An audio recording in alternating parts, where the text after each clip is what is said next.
CCN news एक पाऊल महाराष्ट्रासाठी। ज्या भूमीत जन्मला त्या जिजाऊंचे संस्कार घेण्याची आमदार संजय गायकवाड यांना गरज आहे आणि त्या जिजाऊच्या भूमीत जिजाऊंच्या विचाराची आठवण करून द्यायला आम्ही आलेलो आहे, अशी प्रतिक्रिया शिवाजी कोण होता या पुस्तकाचे प्रकाशक प्रशांत आंबी यांच्या पत्नी आरती आंबी यांनी दिली आहे। आमदार संजय गायकवाड यांनी शिवीगाळ करताना प्रशांत आंबी यांच्या पत्नीचा देखील उल्लेख केला होता।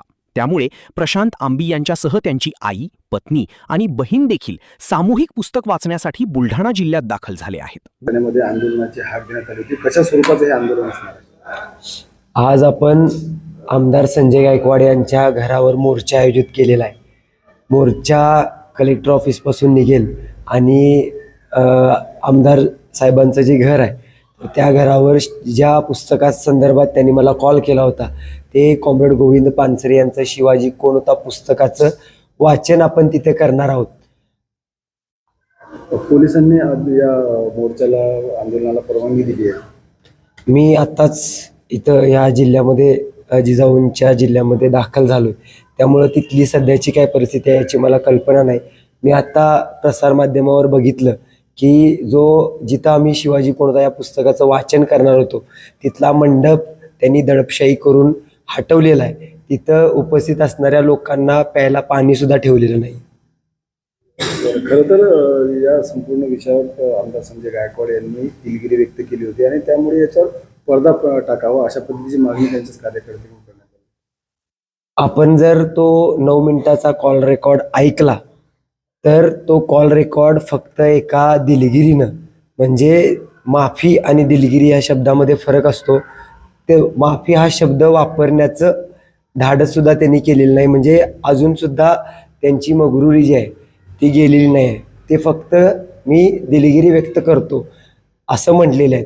आणि हा जो विषय आहे की शिवाजी महाराजांचा त्यांनी अपमान केलेला आहे, स्वातंत्र्य सैनिक गोविंद पानसरेंचा अपमान त्यांनी केलेला आहे, मला माझ्या आईवरून घाणेरड्या शिव्या दिलेल्या आहेत, माझ्या बायकोवरून शिव्या दिलेल्या आहेत। त्यामुळं फक्त दिलगिरीनं आम्ही त्यांना माफ करणार नाही आहे, त्यामुळे त्यांची दिलगिरी मान्य नाही हे आम्ही अगोदरच क्लिअर केलं आहे। आणि कुणालाही शिव्या द्यायच्या आणि सॉरी म्हणायचं असा नाही आहे। जे काय आहे ती कायदेशीर लढाई आम्ही शेवटपर्यंत लढणार आहोत। शिवसेनेच्या पदाधिकारी आणि आमदार संजय गायकवाड यांचे समर्थक यांनी काल जिल्हा पोलीस अधीक्षकांना निवेदन दिले। त्याच्यामध्ये असं म्हटलंय की मोर्चामध्ये कुठलाही आक्षेपार्ह घोषणा नको, आमदार संजय गायकवाड यांच्या विरोधात नको, खालच्या पातळीचे घोषणा नको। असं जर झालं तर आम्ही जशाला तसं उत्तर देऊ। त्याचबरोबर पुस्तक वाचन करत असताना छत्रपती शिवरायांचा आदरयुक्त त्यामध्ये उल्लेख करावा, उच्चार करावा, अन्यथा पडसाद उमटतील। तुम्ही कसं पाहता? 22 तारखेपासून तुम्ही सर्वजण पाहताय, 22 तारखेला मला त्यांचा कॉल आला। त्या कॉलच्या वेळेला सुद्धा एकही असंवैधानिक शब्द माझ्याकडून गेलेला नाही। मी कोल्हापूर जिल्ह्यामध्ये असणाऱ्या राजेंद्रनगर झोपडपट्टीमध्ये लहानाचा मोठा झालेलो आहे। मला त्यांच्यापेक्षा कित्येक पट्टीनं घाणेरड्या शिव्या येतात, पण छत्रपती शिवाजी महाराजांचं पुस्तक पोहोचवत असताना किंवा चळवळीचं काम करत असताना आपण खूप जबाबदारीनं वागायला लागतं। त्यामुळं कोणताही चुकीचा शब्द माझ्याकडून गेलेला नाही आहे। आणि तेव्हापासून आत्तापर्यंत आम्ही जे करतोय ते या संविधानिक मार्गानेच करतोय। काल आम्ही गृहमंत्र्यांचा जो पुतळा जाळणार होतो तो सुद्धा अधिकार या देशाच्या घटनेनं आम्हाला दिलेला आहे। आणि आज आम्ही मोर्चा त्यांच्या घरावर काढणार आहोत, तर तो सुद्धा संवैधानिक पद्धतीनेच करणार आहोत। राहिला प्रश्न एकेरी उल्लेखाचा, तर छत्रपती शिवाजी महाराजांचा जो आदर आहे तो फक्त एखाद्या शीर्षकावरून किंवा आपण जय शिवाजी जय भवानी म्हणण्यामुळं आपण त्यांचा एकेरी उल्लेख करतोय असा होत नाही। शिवाजी कोण होता हे कॉम्रेड गोविंद पानसरेंचं जे पुस्तक आहे त्या पुस्तकाला ज्यावेळेला वाचनाची सुरुवात होईल त्यावेळेला आत जसा कंटेंट असेल, जसा काही उच्चार असेल त्याच पद्धतीनं त्याचं वाचन होईल।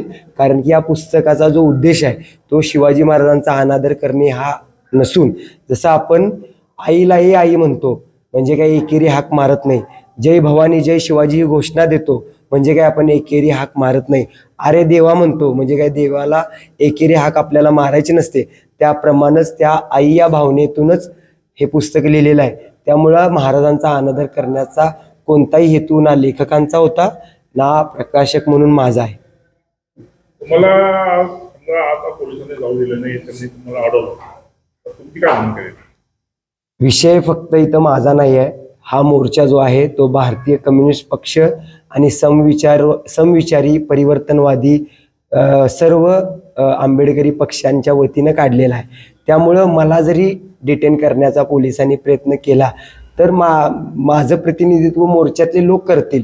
इथं माझं दिसणं काही लय महत्त्वाचं नाही आहे, त्यामुळं तो काही लय मोठा विषय नाही.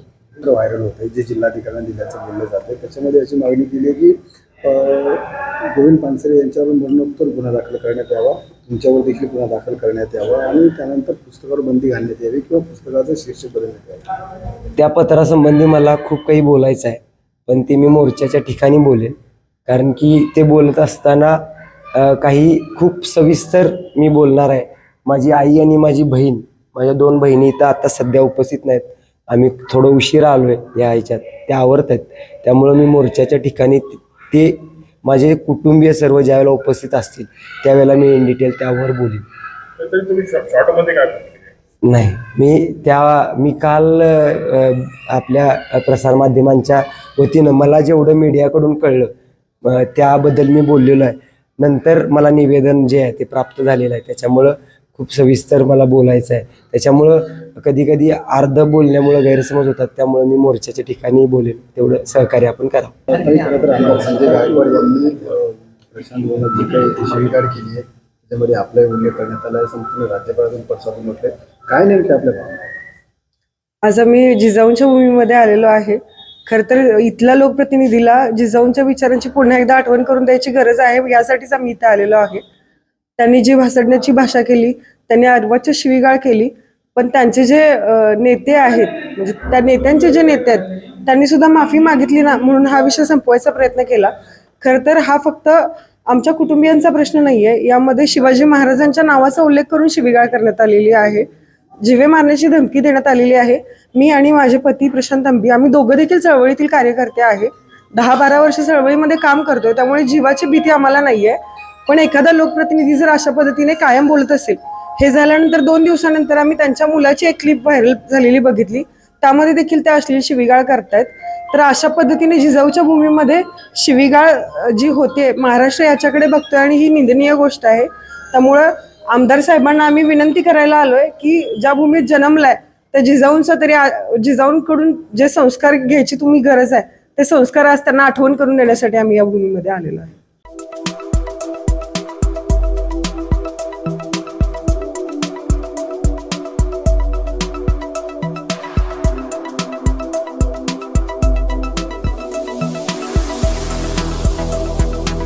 तसंच आपल्या भागातील महत्त्वाच्या बातम्या पाहण्यासाठी CCN न्यूज डेस्क चॅनलला सबस्क्राईब करा आणि बेल आयकॉन प्रेस करा.